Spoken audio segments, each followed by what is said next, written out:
جناب مولا مرتضیٰ جناب حیدر کرار رضی اللہ تعالیٰ عنہ آپ کی بارگاہ میں اینی ایک بندہ آ گیا، انہیں عرض کی تھی مولا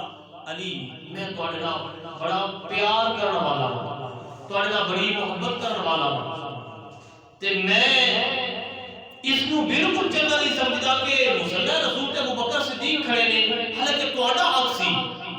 تواڈوں مصلی رسول تے کھڑا ہونا چاہیے سی۔ اے ہن مولا علی نوں پہ مشورہ دے دے، او مولا علی جنہاں نوں رسول اللہ نے باب مدینہ تو علم آتے ہیں، مولا علی کی بارگاہ میں عرض کرتا ہے کہ میں چاہنا وا میرے دل کی خواہش ہی ہے کہ مصلی رسول تے تسی کھڑے ہو، ابوبکر کھڑا نہیں ہونا چاہیے تسی۔ اور مولا علی نے جو جواب دیتا سویا، میرے آقا مولا علی کرم اللہ وجہ